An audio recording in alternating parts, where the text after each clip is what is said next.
Good evening, viewers. I'm your host, Frederick Wambua, and at this time I want to pass over the meeting to the moderator, Francis Jenga, who will be able to take us through the next session. Over to you, Jenga. Thank you very much, Wambua. It is my pleasure to welcome you all to this financial planning talk. And our first person, our panelist today is Frederick Wambua. Frederick is a senior executive advisor and a team leader with Liberty Life with over 19 years of experience in the insurance industry. He is an award winner financial advisor. Our today's topic is on setting financial goals. And it is my pleasure now to invite Frederick to take us through setting financial goals topic. Thank you very much and welcome all. Thank you, Francis, for the introduction. I want to take this opportunity to welcome you to this topic on goal setting. It is a topic that many people miss it because when talk about setting goals, people understand in a different way, but there are very many areas of your life that you may need to set goals. You may set goals on your social life, your physical life, your financial life, and even as a family, you have goals in everything. And anytime you work without goals, it means that whatever comes your way, it will be your goal. I want to give an example of two people who went to do some shooting some targets in the forest. And one man was able to shoot all his goals, or all his targets. He was able to shoot all his targets. The other one was trying to shoot, but he did not shoot any of the targets. He was not able to hit any of the targets. So this man was desperate, and he asked his colleague, how comes you are able to hit all your targets, but for me, I have tried and I'm not hitting the target? What is the secret? And this man said, the secret is that I am shooting fast, then after I shoot, I circle that place. So it means that whatever he shot was his goal. So the same way with you, what are your financial goals? What are the goals that you have for yourself, especially when I talk about financial goals? In other forums, I'll be talking about other goals, but now in this forum, as a financial planning forum, I'll be talking on financial goals. So when talk about financial goals, your goals also must come with some important things. One, they must be goals that are specific, so you know what you are looking for. They must be specific. They must be realistic. What we call the SMART goals. They must be measurable, and they must have a time bound. So you must know what time am I going to achieve my goals. So the first financial goal that you need to set, I've also classified them in different types. There is what we call the immediate goal, something that you need to do now. So when we talk about goals, there are some things that cannot wait. If you want to succeed in this area of financial planning, there are some goals that you must set now, which are immediate. And if you don't set those goals, if you don't work with those goals, then it means that you'll not be able to realize your financial freedom. So I'm talking about the immediate goals. What are the immediate goals that you need to set now?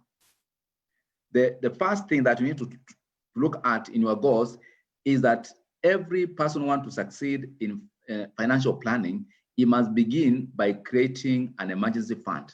That's an immediate thing that you must do. So if you don't have an emergency fund, it is something you need to start working on now, creating an emergency fund. When talk about an emergency fund, people think of setting money aside that in the event of sickness, you can be able to go for that money, but not kind of a emergency I'm talking about.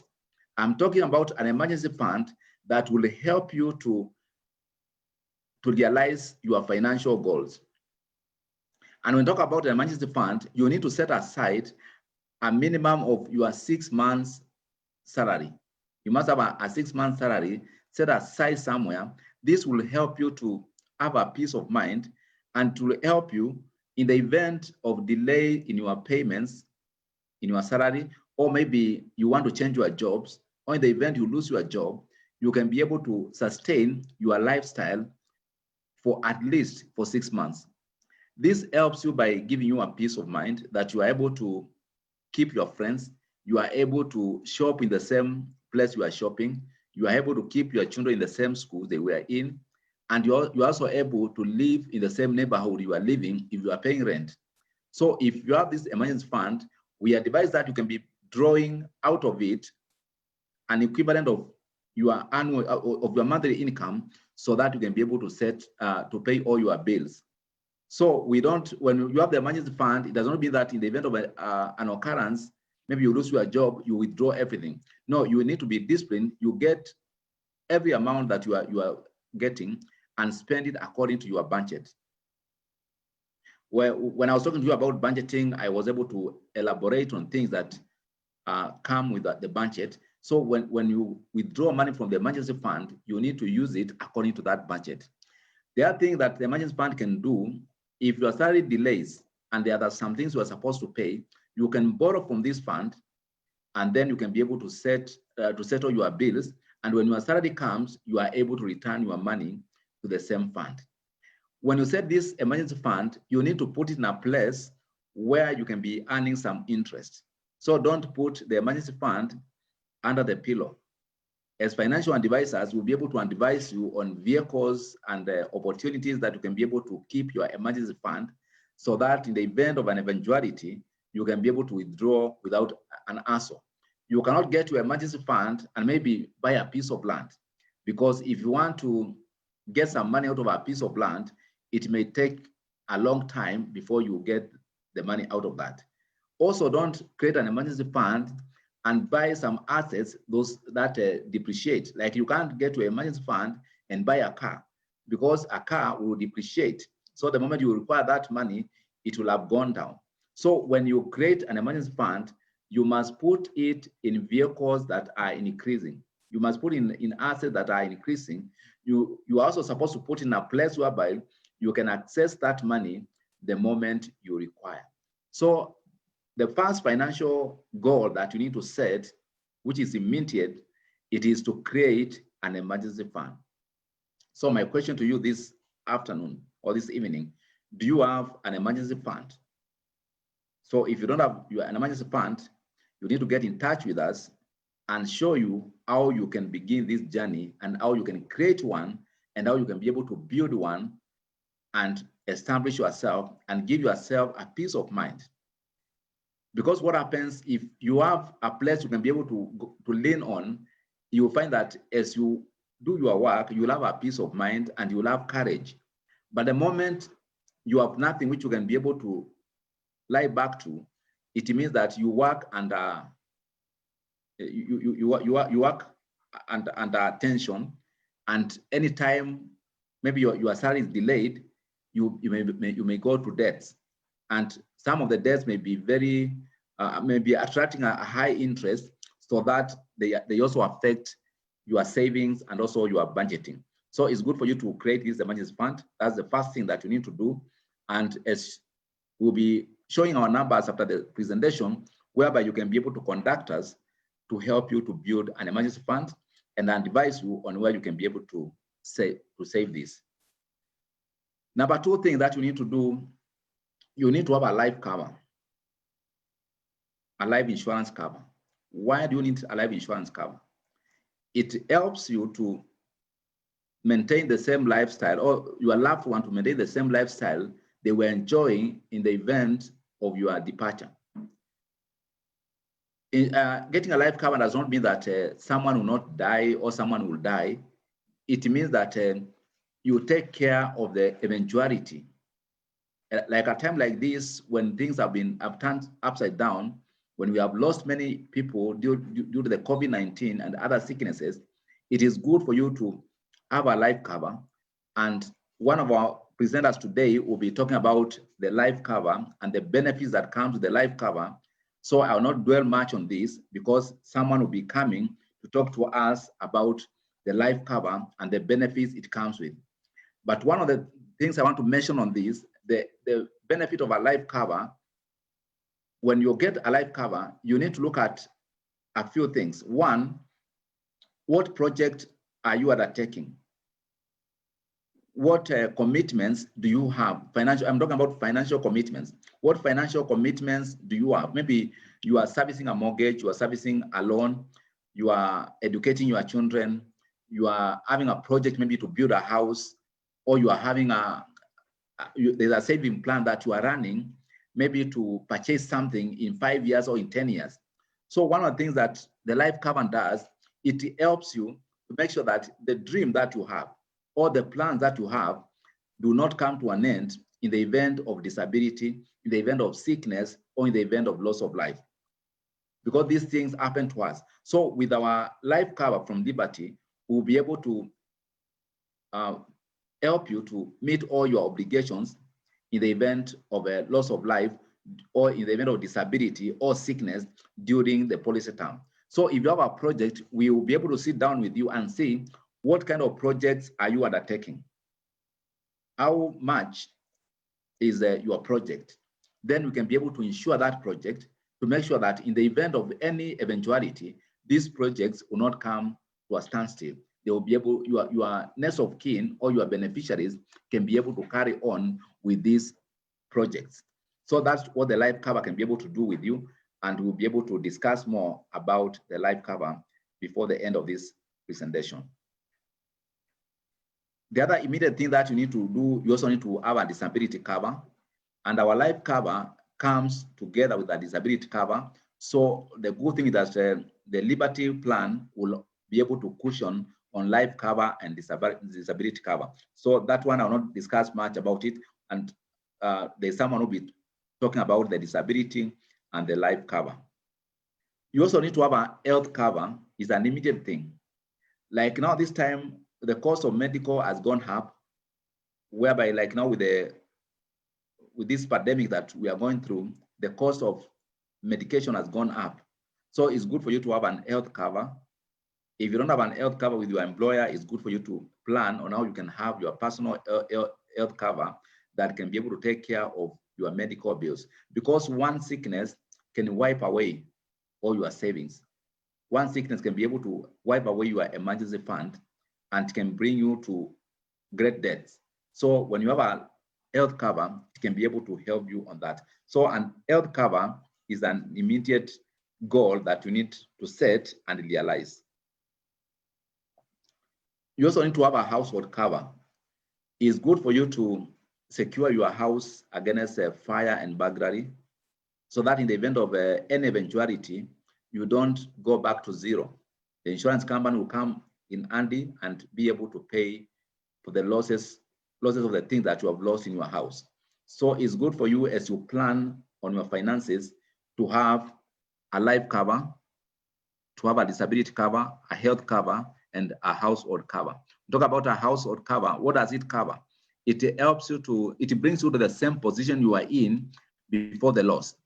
Some of the perils that are covered under the household cover includes a fire, burglary.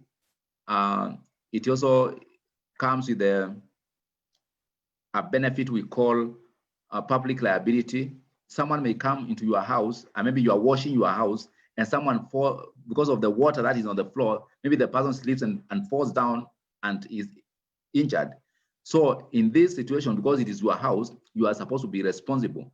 And if you don't have a household cover that covers public liability, then you may go into legal tussle and you may spend a lot of money. So now this household cover also covers some of the issues like that. Also, it also covers your servants, the people who work in your house, and it helps you in the event, maybe you send your house girl outside to buy something and is knocked by a motorcycle. You can be accused because he was working for you. So when you have the household cover, it is able to take care of all those things. So the essence of these immediate goals or immediate things you are supposed to do, it is to safeguard your finances, to safeguard your plans so that in the event of any eventuality, you don't touch on your savings or on your savings, or you don't touch on your emergency fund. So it's good for you to have the life cover, the disability cover, the health cover, and the household cover. The other thing that we talk about is tax. You need also to plan on how to pay your tax. And the good thing with our tax situation in Kenya is that we pay tax from the source, so we don't pay tax directly. This one, maybe we can be talking about like the business people who pay things like VAT and the rest. But now for those who are paying the taxes, we come in handy to advise you how you can be able to save on tax. There's an opportunity for you to save on tax if you get our investment products from Liberty Life and also our life cover. It helps you to save on tax, whereby you and also our pension plans, you enjoy 15% tax relief from the money that you are contributing. So it is good for you also to plan, how can I enjoy or how can I save on my tax? Because there's no one who is happy by paying tax. But if you have an opportunity to save something out of tax, like the 15% I'm talking about, the better for you. So the plans that we advise you, they come in handy with a saving of 15% of your tax. So it's good for you to also plan for your tax and how you can benefit from the tax. The other thing you also need to plan for is funeral. I know our culture does not allow us to talk about death, but it also allows us to give a decent send-off to our loved ones in the event of demise. So the funeral cover is very important for any family. You see, like now the situation that is happening today, we don't know how it will go up, how far it will go, because now there is no gathering. You are not able to gather at Garden Square where people are gathering, at All Saints Cathedral where people are gathering to bring money together for funerals. So life has become difficult. Things have changed. So it's good for you as a family to plan for your funeral. So Liberty Life has a funeral cover that is able to safeguard the entire family. That is the spouse, your children, your parents and parents-in-law. So this one takes care of them. In the event of loss of life, the maximum we pay is 500,000. Sorry, the minimum we pay is 100,000, and the maximum is up to $1 million in the event the death is caused by an accident. So this money can be used for funeral expenses. So it's good also for someone to plan for the funeral, because very soon, the way things are going, you will find that there will be no gathering to gather money for funerals, and we must give our loved one a decent send-off. So it's good for you to plan for a funeral. Our financial advisors will be able to show you how you can be able to plan for that. That plan comes with a very affordable premium, very competitive premium than most of our competitors. So those are the things I wanted to share with you on the short term, on the immediate goals. And because I still have a few minutes, I can still talk about the short-term goals that you need to do. I talked about the things that you need to do now. And just to recap, the first thing that you need to do now, you need to create an emergency fund. And an emergency fund, I said 6 months salary must be set aside, but you don't set it at once. You need to start saving a percentage of your income towards that. You also need to immediately to have a life cover. You also need immediately to have a disability cover, a health cover, a household cover, and also see how you can be able to save from your tax. Then lastly, you need to have a funeral cover. Those are the things that you must do immediately. And as you do this, you'll be setting yourself ready for the journey to financial freedom. I will share with you briefly on the short-term goals that you need to do. Then next time I'll be talking about the medium-term goals and the long-term goals. The short-term goals that you need to work on, you also need to work on a holiday for yourself. When I talk about short-term, there are things that you need to do within a year or 2 years. It's a short-term, 6 months to a year or 2 years. you need to plan for a holiday. December is coming. You need to go for a holiday. Most of the time, what happens that when we get our salary in December, we spend all our money for the holiday. And when January comes, is when we say January is a hard month. But it is because we lack planning. So if you start planning today for your holiday, and you know that your holiday will cost like 100,000 and your salary is 100,000. So instead of using all your salary there, you can start saving from January at least 8,000 every month. And by the end of the year, you will have an amount equivalent to your salary, which you can be able to use for your holiday. So it is important for you to set aside some money for holidays so that you don't interrupt your planning, you don't interrupt your bills, and January does not become a long month for you.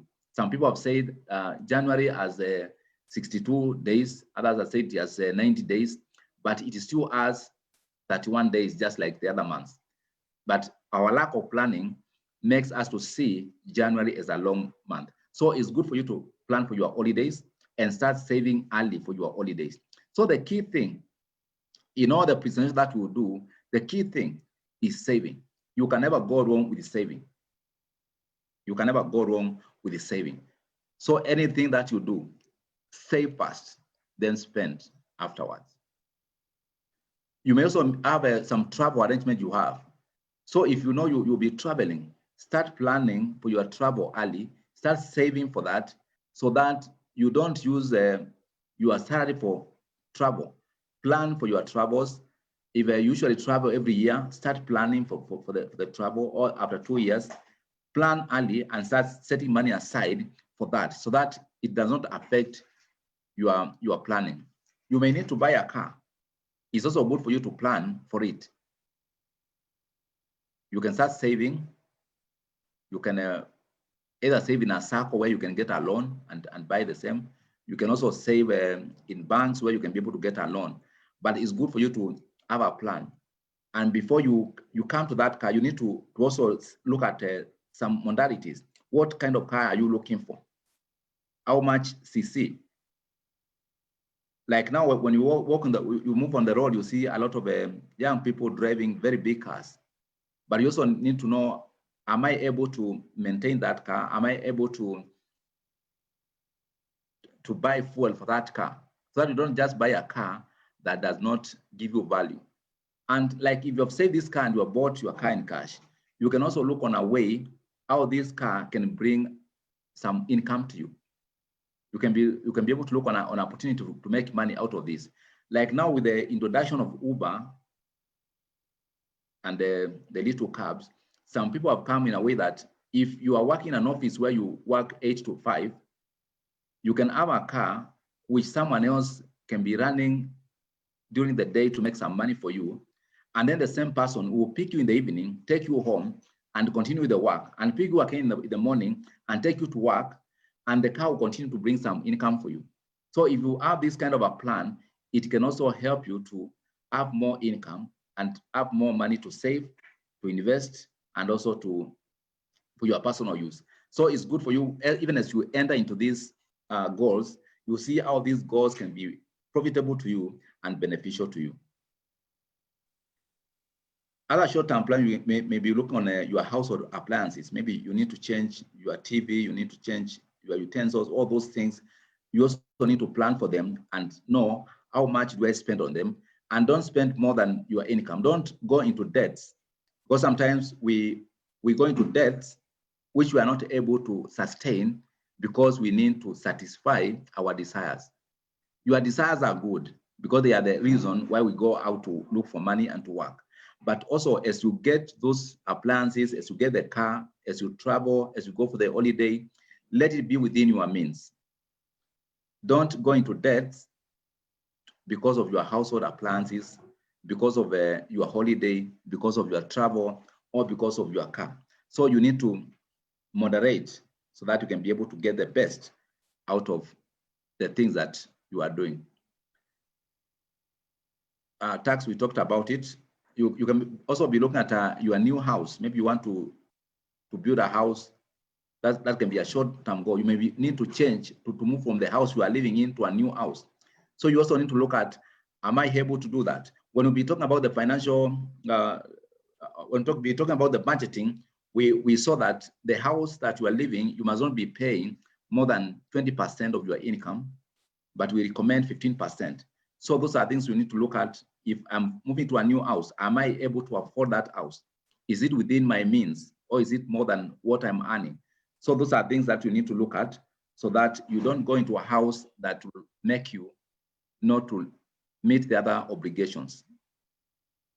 You may also need to do some renovations on your house or the house you are living in. So you need to save for this, so that you don't get your whole salary and go into renovations. So anytime you are doing something, let not your income flow be affected. Make sure that you set money aside to do these things, but don't allow to use all your salary in one event, because all your life must be, all the items that you do in your budget must be met every month. So don't take everything to put in one item. Make sure that as you do renovations, as you move to a new house, as you buy household appliances, as you travel, that all the other aspects of your finances are not affected. You can also be planning short-term about a new furniture. So you need to look at, am I able to afford this? Am I able to sustain my finances even as I go for a new furniture? You also need to look at your loans. If you look at the loans that you have, you see if your loans are too much and they are affecting your cash flow, you can look at your loans and see, how can I be able to reduce my loans? How can I be able to repay loans which are attracting higher interest and remain with the loans with lower interest? So sometimes you can even borrow some loans from other institutions which are offering a low interest, so that you can be able to offset loans which has a higher interest, and you get a longer term for repayment. So you can be able to negotiate about your loans. You can be able to negotiate with your bank or the institution that has given you loans, so that you can be able to make your loan repayment friendly and flexible. So if you have some loans which are acquiring or attracting higher interest, we advise that you discuss with your bank manager or the institution that you are borrowing the loan from, and see how you can be able to reduce the interest, and also maybe increase the term, so that you can be able to meet other obligations. So those are things that you need to look at on the short-term planning. Another short-term goal that you may have, you may need also to start your own business. As a person who is looking forward for financial freedom, even if you are working, you need to look on a business that can be able to bring you some money. When we talk about income, we have two types of income. There's one which we call the passive income and the active income. Active income is where you exchange your time with money. You must be in that office, you must be in that institution for you to earn money. Then the passive income is where your money works for you. It means you don't need to be there to work. Like for instance, if you buy shares today in Liberty, you don't need to be coming there every morning to see what is happening, but your money will be working for you, and you'll be getting dividends and returns from it. So you need to look at what kind of a business can you be able to own. You can own business that you are not running directly. You can own a business that people are doing it for you, and you are getting some returns. So when we talk to you personally, we can be able to advise you on the area of business that you can be able to enter into, that can be able to give you some income as you cushion whatever you are earning from your current undertaking. So that is what I wanted to share with you today, the immediate goals and the short-term goals. And for now, I'll be next time I'll be sharing with you the short-term, sorry, the medium and the long-term. But at this time, I want to hand over back to our moderator, who will be able to take us further to the next presentation. Over to you, Francis.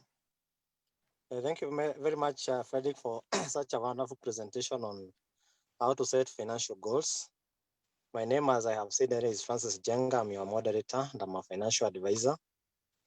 And I continue to encourage you that if you have any question, you can send it to us via chat, or you can also raise your hand at the end of this presentation, and I'm going to give you an opportunity to ask your question. And now to our next presenter is Beatrice Makori, who is going to take us through a product that is called the Hekima Plan. Beatrice is a financial advisor. She's a member of Young Achievers Club. She has first training in long-term insurance business, that is pension and life insurance. Beatrice is also a certified long-term insurance business consultant. So at this point, I want to hand over to Beatrice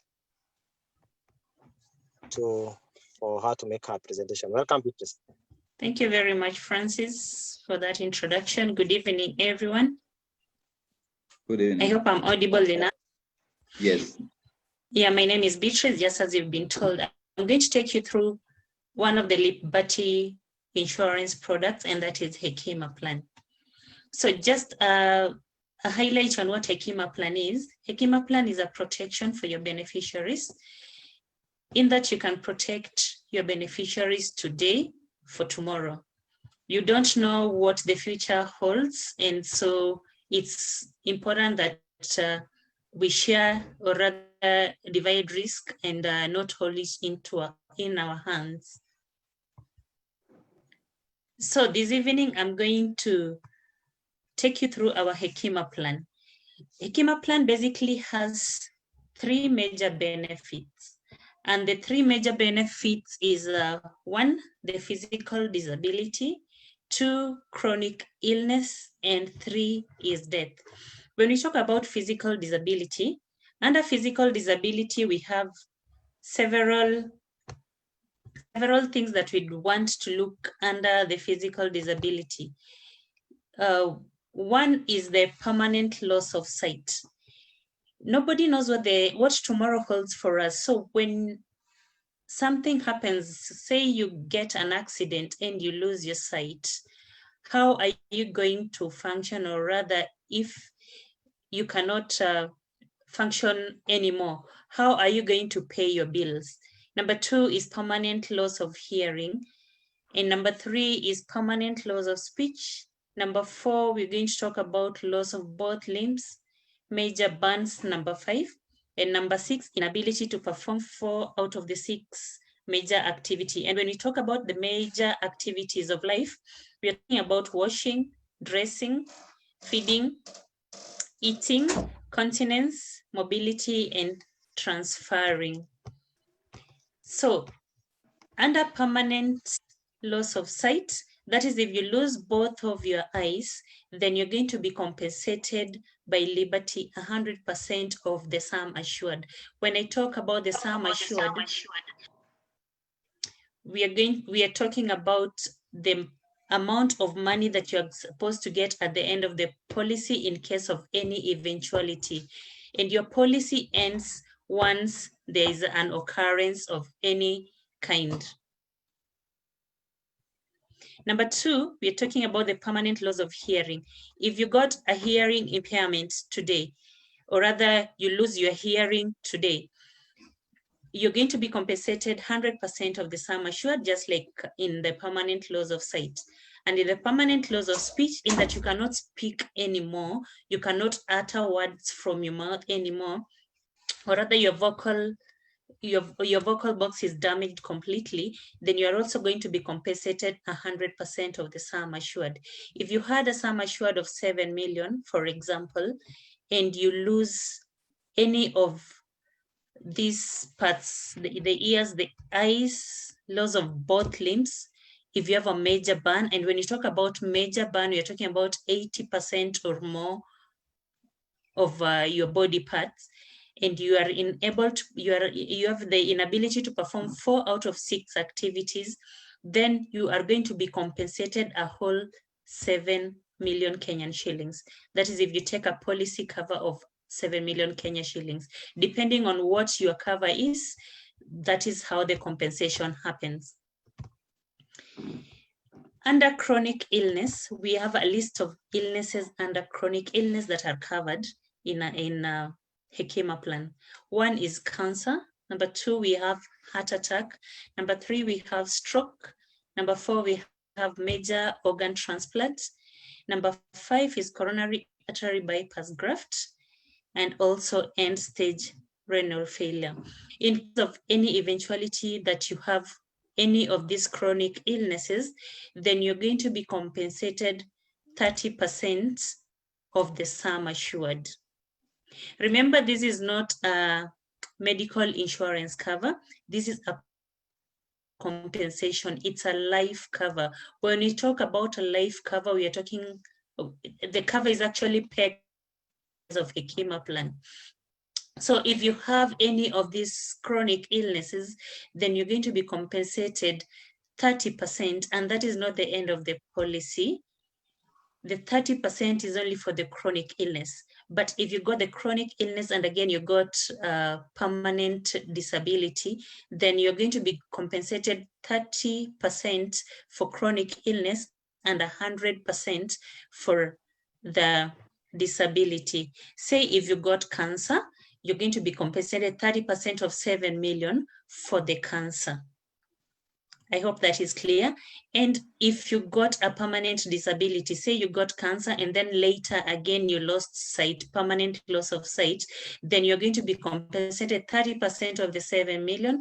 Then again, you will be compensated another 100% of the 7 million. So remember, you're going to be given the 7 million for the disability and then 30% for cancer. Then in the third benefit of death, if you die because of illness or if you die because of accidents, the compensation is 100%.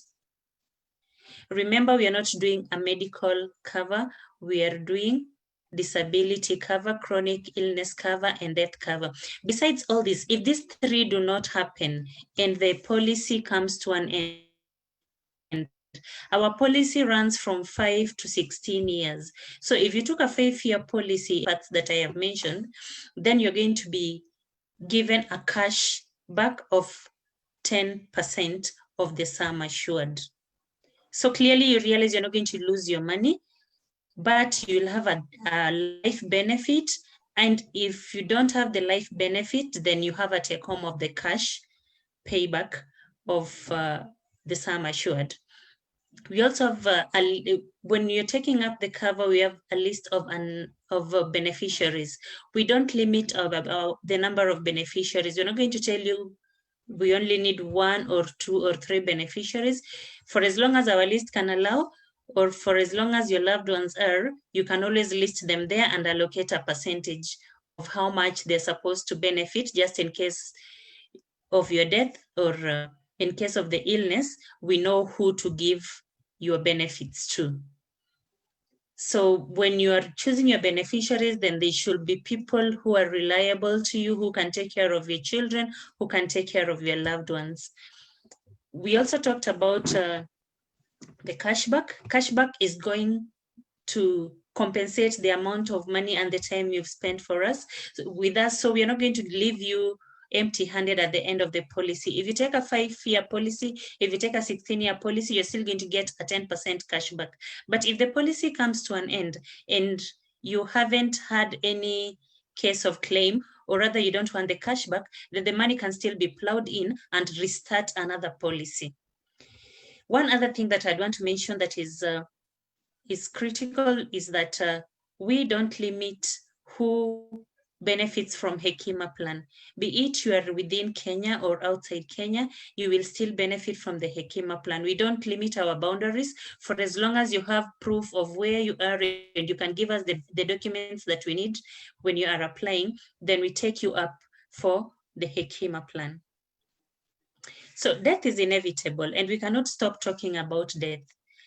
So when at the end of it, one dies, they need to leave something behind for their loved ones. Remember, during the funeral in case of death, there's a lot of expenditure that takes place. Maybe you've left behind young children. Maybe you've left behind old parents who you are taking care of. We don't know how many how many people depend on you. It's important that you give them a token back to keep taking care of themselves as they all also await to join you someday. So you can actually have an Hekima plan with a plan on it that you're using it as an education plan for your children. You can also have an Hekima plan. You want to protect your old parents. Maybe if God forbid you died, then your parents have something to sustain as time goes by if they were totally dependent on you. Another thing, you can still have your Hekima plan. You don't know the eventuality or accidents that are ahead of us. We don't know about tomorrow. So what if you cannot perform your daily duties? How are you going to survive? If you have a Hekima plan, it is going to compensate you for expenditure during your disability, and it is going to sustain you as you replan for your life, or rather as your beneficiaries replan for your life. So if you have this kind of package, then it is going to other part of the future. You can also have a Hekima plan as a benefit, maybe for a holiday, like the previous presenter had said. If I give you back the 10%, you'd as well use it for a holiday as you replan again on how you're going to plow in for another plan to take care of your future and to take care of your beneficiaries. How then are you going to join us in our Hekima plan? We have a few documents that we may need from you when you are applying for a policy. One, when you're applying for a policy, we need your original copy of our ID, original copy of KRA PIN. We also need a photo and a proof of bank account that is going to pay for your policy.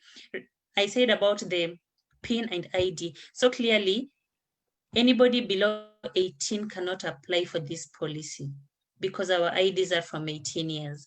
So if you are 18 years all the way up to 60 years, you are eligible to apply for this policy, and there is no medical requirement on joining unless your sum assured is very high. Then we may need to prove that you are actually fine to take up the policy. But basically, we don't need a medical test for you to join the policy. It's only the documents and the application form that we may need for you to join the policy. How do you feel?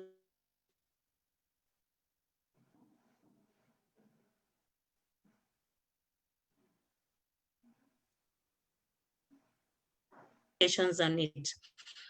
How about the payment? From the bank, you can remit your payments, or rather you can do also via M-Pesa. You can do your standing orders from. Hello. You want to pay annual.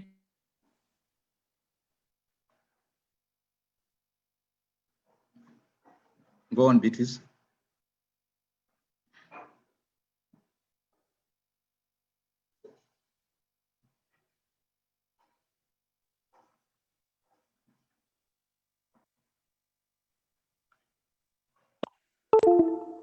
It's like we have missed, huh?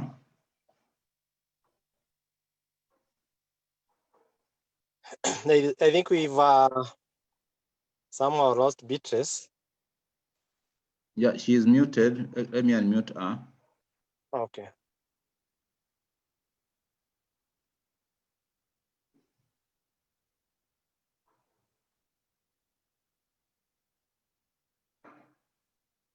Beatrice, you can unmute yourself. Sorry about that.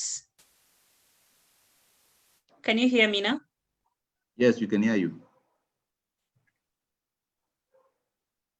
Sorry about that. I have I had internet challenges. I hope to end this in a few minutes, just in case of any interruption. Sorry about the interruption. I was highlighting about the mode of payment. how you can make your payments Documents that when you take up a policy. You can do your payments through a salary checkoff from your employer.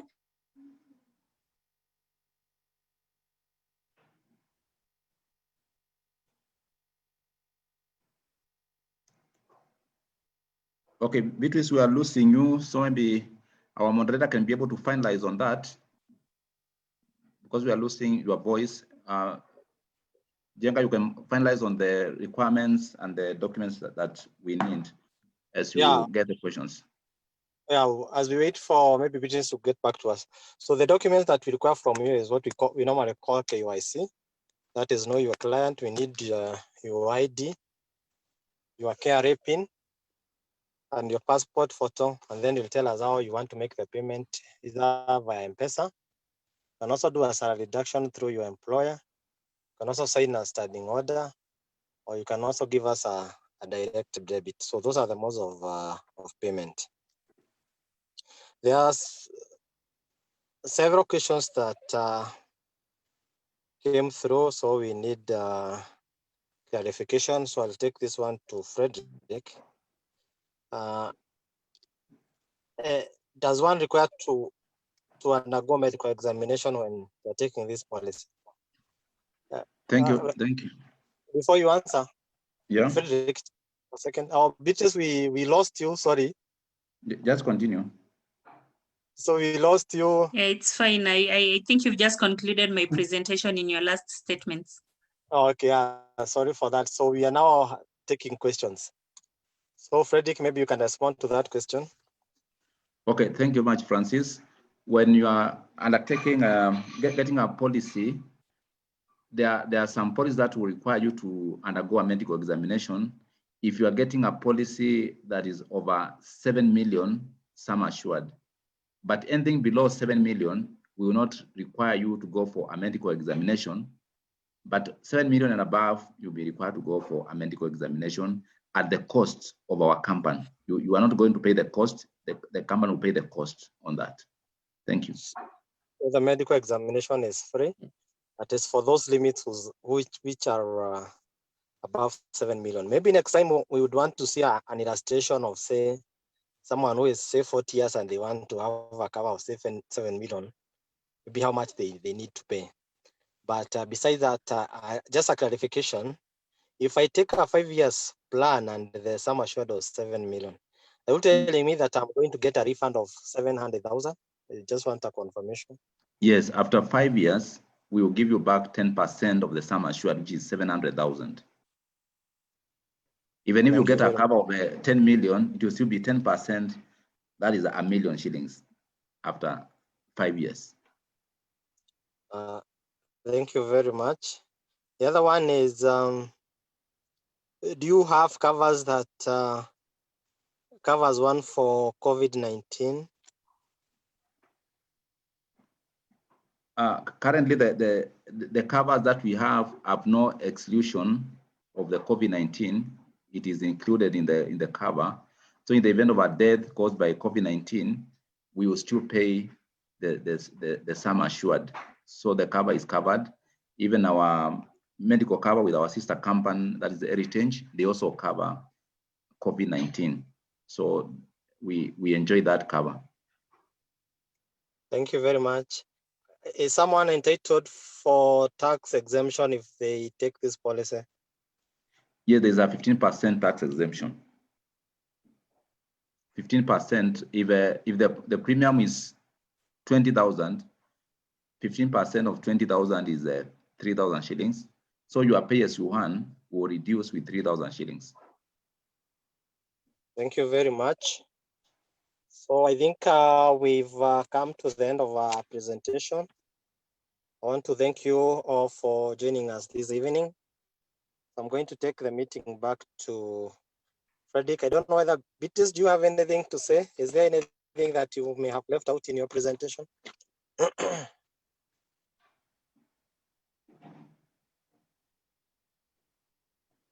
Beatrice, are you with us?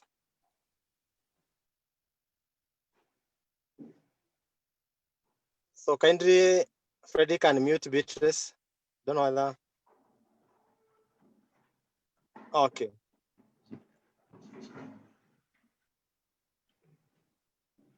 Okay, Fine. thank you. In absence of anything, we can come to the end of the presentation.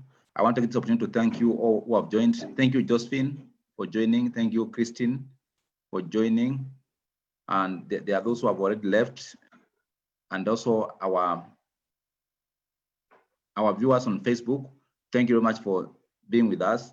And it's our prayer that you'll be able to get in touch with us. Our numbers are projected. There you can be able to get in touch with us, and we'll be able to work with you in this journey to financial freedom. So normally when we, unless Josephine, I can give you an opportunity maybe to, we know you, Josephine, you can unmute. Or if you have any question, Josephine, please. Josephine, you are able to unmute yourself? Okay, I can give it to Christine. Okay, yes, Josephine, it's okay. I don't have a question at the moment. Okay, thank you. Any compliment, even not a question? Or comment? Thank you for the presentation. It was quite enlightening. Welcome. Thank you very much. You can get in touch with us on our numbers for further financial guidance.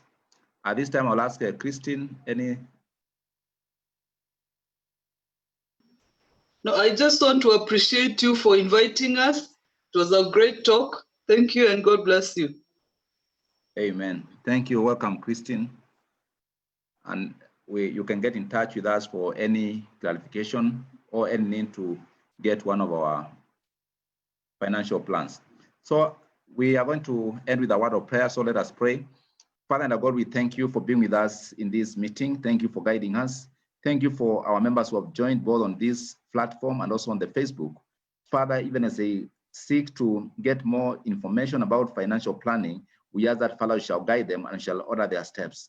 Father, even as they invest, they shall not invest in the wrong places, but Father shall guide them to the right places. We give you praise and we give you honor. It is in Jesus' name we pray. Amen. Thank you very much and have a lovely Amen. evening.